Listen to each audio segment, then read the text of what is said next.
Olá, aventureiros, bem-vindos a mais um vídeo aqui do nosso canal RPG Wanderlust. Se você ainda não me conhece, meu nome é Anderson e eu apresento conteúdos de RPG e Artcraft enquanto apresento personagens e personalidades da cultura pop e jogadores de futebol também, ultimamente, que só me pedem jogadores de futebol.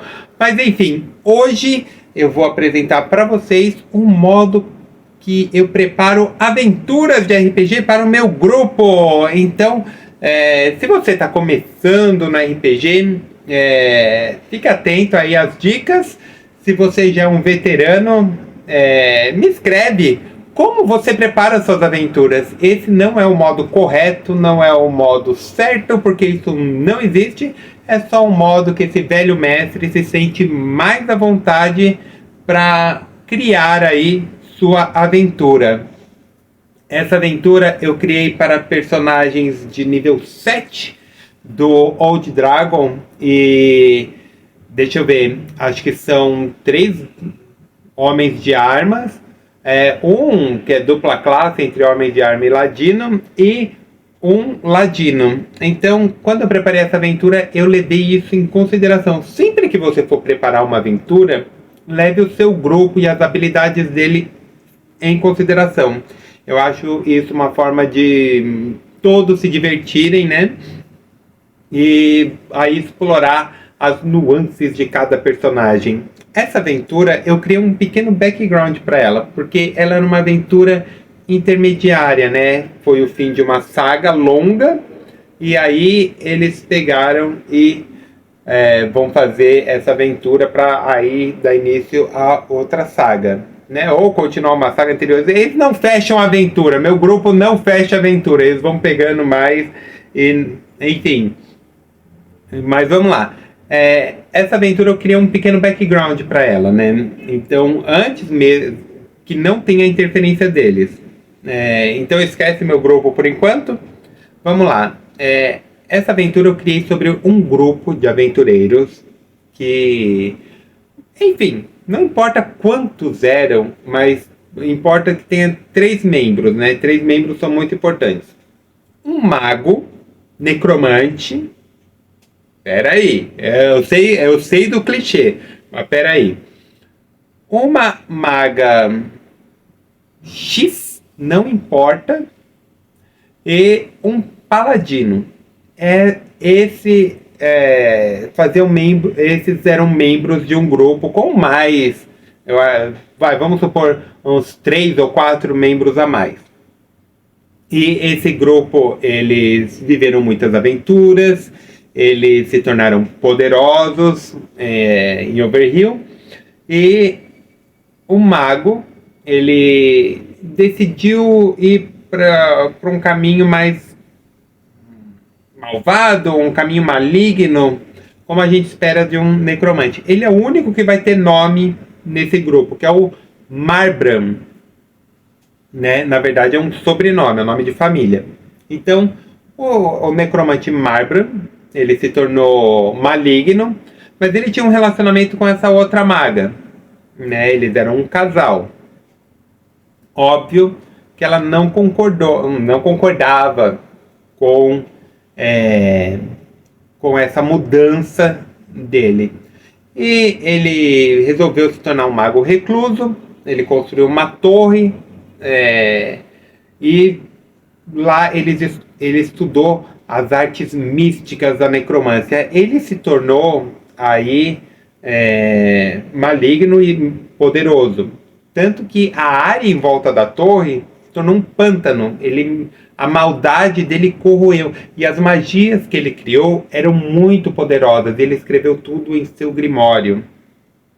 Então,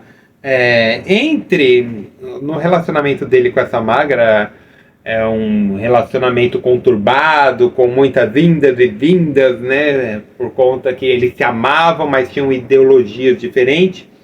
Ela engravidou. E na última vez que o grupo se encontrou com o mago, eles tiveram uma batalha épica. Ela grávida e mais os membros do grupo contra ele. E acabou que a torre afundou no pântano e foi parar numa gruta. Enfim, mas de lá, desse grupo, só se salvaram o paladino e essa maga que estava grávida. Eles não tiveram um relacionamento, mas o paladino ajudou aí a criar criança. E essa criança se tornou um aprendiz de mago e levou aí a tradição arcana dos pais adiante. E é sob o nome de Marbran, né, para honrar aí os feitos heróicos do passado do mago antes dele se tornar um mago maligno. Certo? Agora, pula alguns anos, essa torre começou a, tipo, emanar vida própria. Como, e o necromante, ele meio que voltou à vida, não voltando à vida.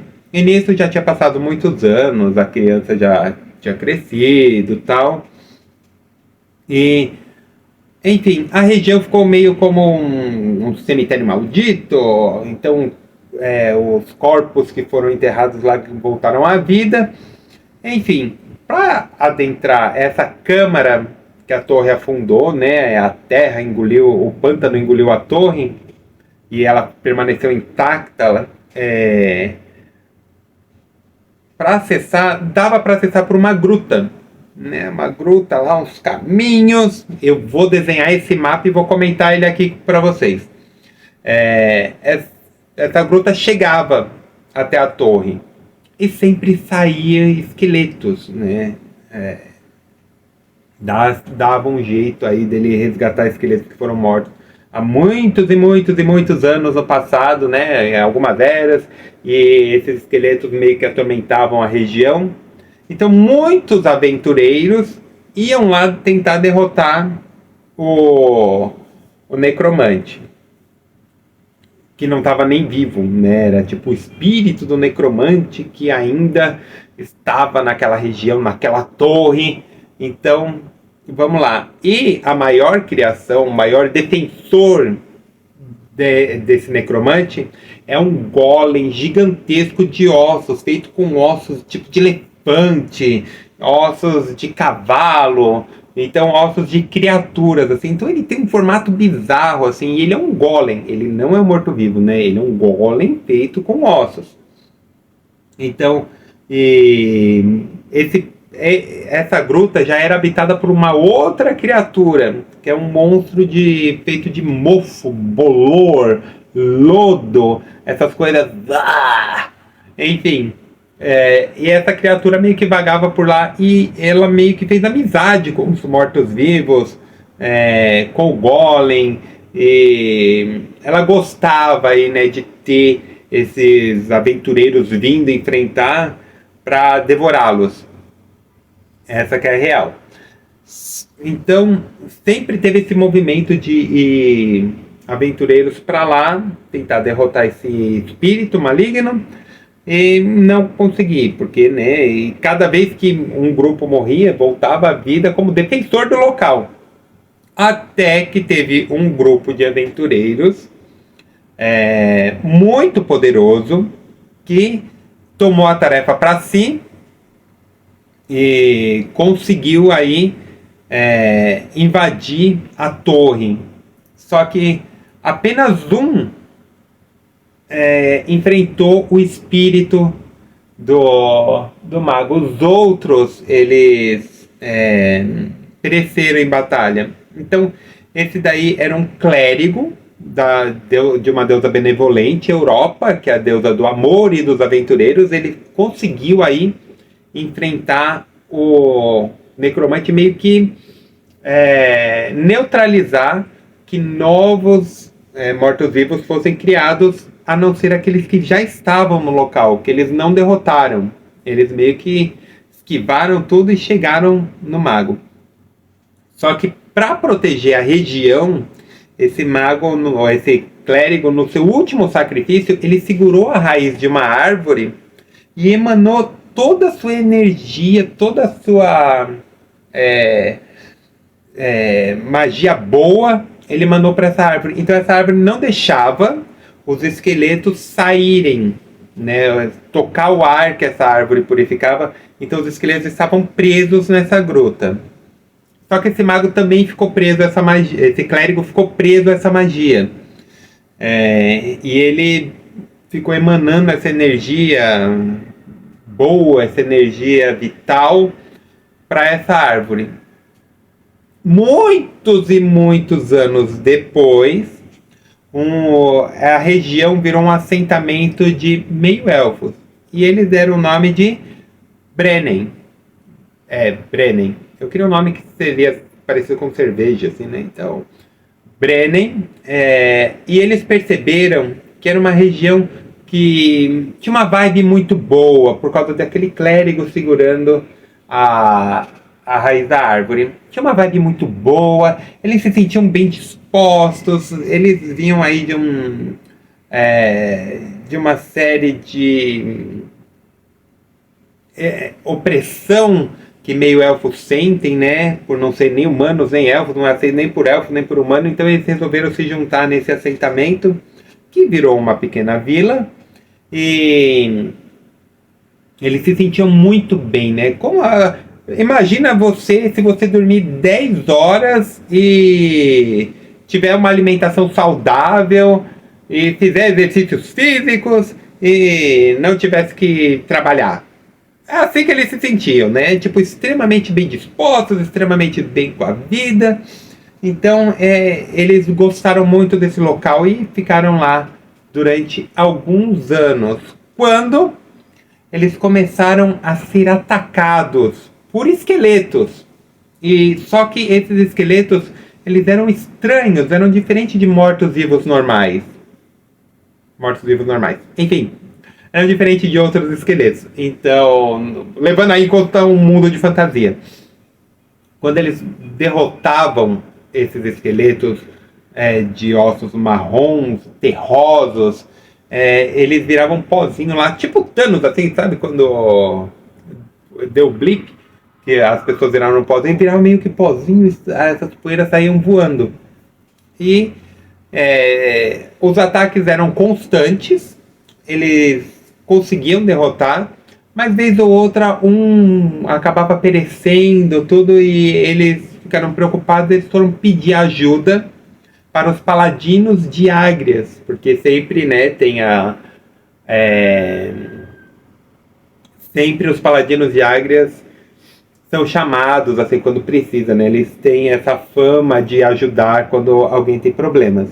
Então, eles chamaram os paladinos de Ágrias e aí foi o nosso grupo de aventureiro, né? Liderados por Torgas e eles foram lá para a região para ver se conseguiam ajudar. Então, agora eu vou desenhar o mapa aqui para vocês, vou deixar o mapa, eu vou explicar como eu fiz essa dungeon e depois eu explico aí um pouquinho de como vencer essa dungeon, né? O que aconteceu para vencer essa dungeon. Vamos lá!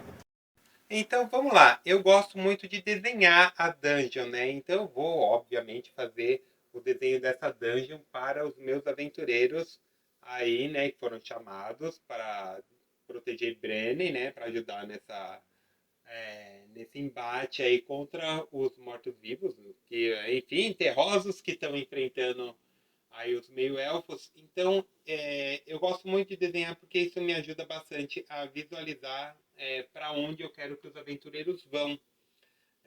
Então, vamos lá. Eu já desenhei aí a Vila de Brennen e esse é um processo que ajuda bastante. Então, próximo a Brennen, um bosque, onde fica essa gruta que os habitantes de Brennen transformaram em um templo para a deusa Europa, mesmo sem saberem que daquele clérigo, meio que eles criaram aí um templo para a deusa Europa, que é a deusa que protege os viajantes, né? Como meio elfos rejeitados, eles se tornaram viajantes. Então eu desenhei o pântano também e o final. Eu começo, sempre que eu vou desenhar um mapa, eu começo pelo final. Então, pelo menos do labirinto, né? Porque aí eu sei aonde eles vão chegar, né? Aonde os meus aventureiros vão chegar. Então, e quantas saídas, quantos caminhos tem para chegar? Eu gosto de dar mais de uma opção, porque o grupo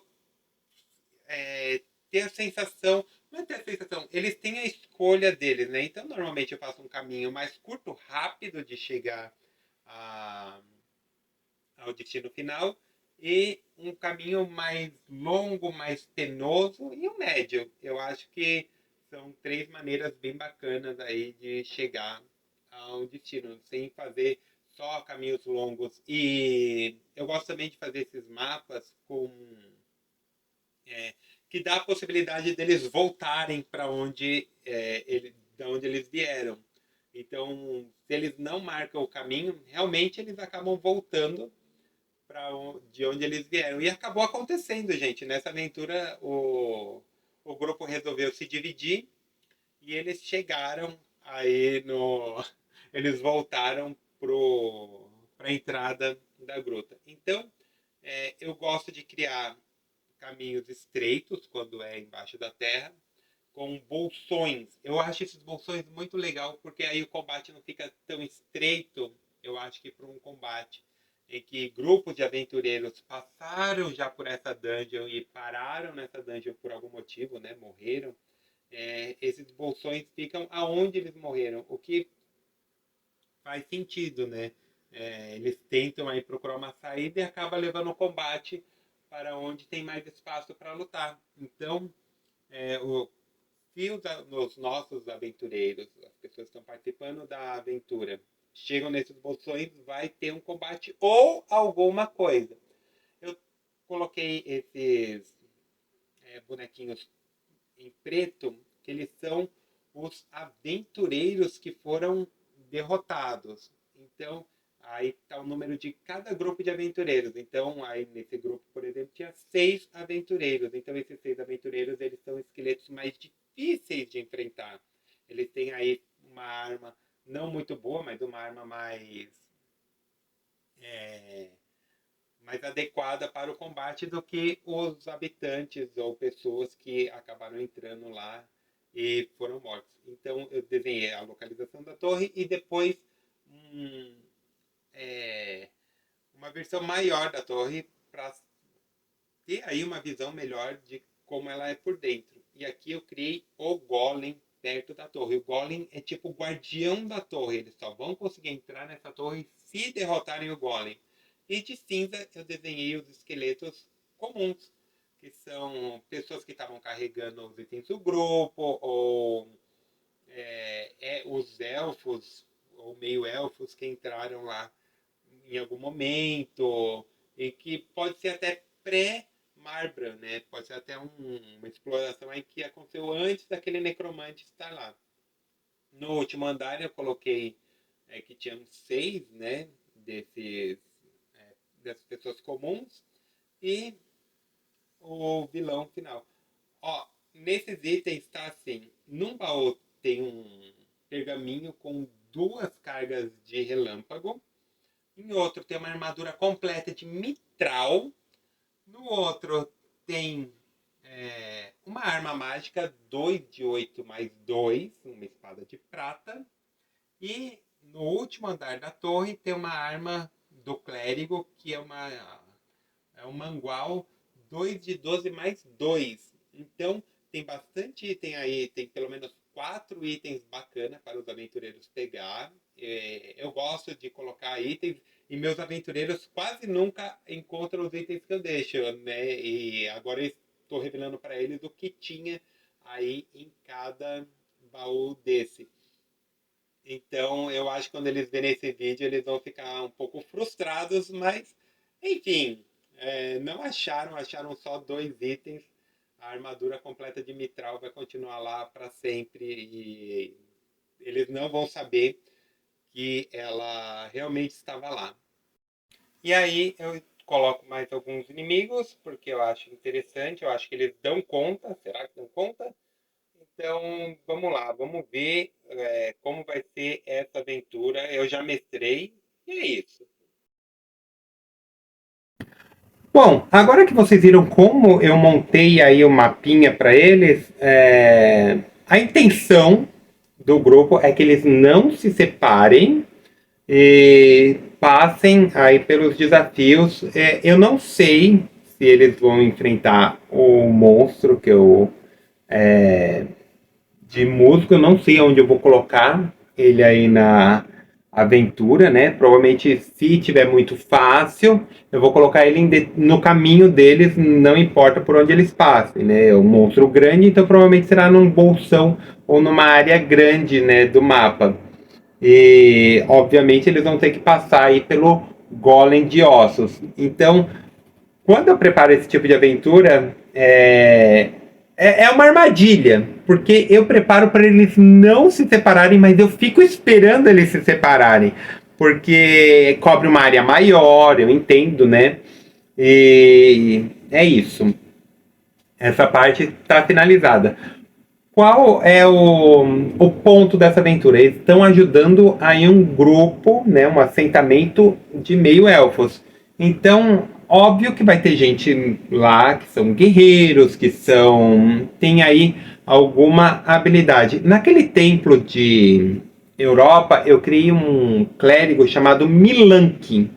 Esse Milanki é um meio-elfo clérigo da deusa Europa, que ele pode ajudar. Como eu falei, o grupo não tem nenhum clérigo, né? Tem uma NPC, que eu esqueci de mencionar, que é uma maga elemental do fogo. Então eu criei aí esse clérigo para dar uma cura, para dar um suporte quando eles precisarem. Apesar de eu colocar alguma habilidade de combate nele, sua principal função seria... Aí não é nem afugentar os mortos-vivos, é dar cura para eles se necessário. Então eu coloquei aí uma grande quantidade de inimigos. São inimigos que tiram pouco dano, mas ainda assim são muitos. Isso daí é uma coisa que eu gosto bastante de fazer. Muito inimigo que tira pouco dano, ao invés de colocar um inimigo aí que tira uma quantidade absurda de dano. Eu acho dessa forma mais divertida para eles também. E eu criei uma guerreira, que é a líder da vila, chamada Vesca. Ela é uma das líderes da vila. Acho que tem 3 líderes nessa vila. Eu não sei ainda quantos eu vou pôr. Vai depender aí do roleplay. Então, dependendo do roleplay, eu decido se eu vou colocar mais personagens ou menos. Então, ela vai participar da aventura com eles. Então temos um grupo grande para invadir essa dungeon. E o que está acontecendo, né? Qual é o plot? Por que esses mortos-vivos estão aparecendo se o clérigo está lá? O descendente, também chamado Marbran, né, que vem da linhagem do Marbran, descobriu essa herança, né, esse grimório poderoso que o antepassado dele criou. E ele quer para si. Ele é um mago da terra, elemental da terra, e ele cria esses mortos-vivos para afugentar os meio-elfos. Ele não quer matar os meios-elfos, ele quer afugentar, ele quer que os meios-elfos vão embora para ele conseguir explorar a região e talvez atravessar a gruta. Se o grupo encontrar com eles, como encontrou, mas se o grupo encontrasse com ele ia ser gentil, ele ia se mostrar muito poderoso, e ele realmente, de fato, é um mago muito poderoso. O grupo não conseguiria enfrentar ele de boa. Então, ele vai aí propor para o grupo ajudar ele a pegar aí esse tesouro sem que ele tenha que passar pelos meios elfos. Então primeiro ele tentou essa abordagem de colocar medo, para depois ele colocar aí tentar uma abordagem mais agressiva, né? Não que enviar morto-vivo não seja agressivo, mas ele tentou afugentar pelo medo, depois ele ia tentar um ataque massivo e talvez ele mesmo, ou um boneco dele, né, que ele pega e faz cópias dele mesmo de terra para atacar o grupo, a vila. O intento é que o grupo chegue até o final, na torre, e encontre o clérigo lá segurando, e ele coloque fogo no grimório. Vai ser oferecido para queimar o Grimório. O clérigo vai pedir, o espírito do clérigo vai pedir para eles queimarem, destruírem essa herança do Marbran, para a região ficar em paz. O clérigo não conseguiu fazer isso. E não tem nada na torre que seja mágico, exceto... Não é mágico, né? Mas assim, é uma arma muito poderosa. O mangual desse clérigo, que é uma arma Masterpiece, né? Então, é uma arma muito boa. Eu não sei com quem vai ficar, se eles chegarem. Enfim, agora eu sei porque eu já mestrei essa aventura, mas quando eu criei eu não sabia quem. E quando eles colocarem fogo, o clérigo vai poder descansar em paz, a região vai se tornar uma região comum. E aí eles vão ter que lidar com o descendente do Marbran, que aí teria um confronto com ele. A ideia era essa, né? No final da dungeon, eles ainda enfrentarem esse clérigo, esse mago da terra. Algo que acabou acontecendo de outras formas. Então, é isso. É assim que eu preparei essa aventura. Eu acho que foi uma aventura... Essa aventura, eu não sei se foram 4 ou 5 sessões que foram jogadas, mas foi muito legal. Eu gostei bastante. Espero que o meu grupo tenha aproveitado. Provavelmente eles vão ver esse vídeo e vão ficar bravos que eu coloquei tesouros que eles não acharam. Então é isso, pessoal. É assim que esse velho mestre prepara suas aventuras. Gostou? Comenta. Vai preparar uma aventura também? Me mostra como você prepara a sua aventura. E me conta como você prepara suas aventuras. E se você gostou dessa daqui, deixa seu like, se inscreva em nosso canal. Então é isso, pessoal. Até o próximo. Um beijo e tchau.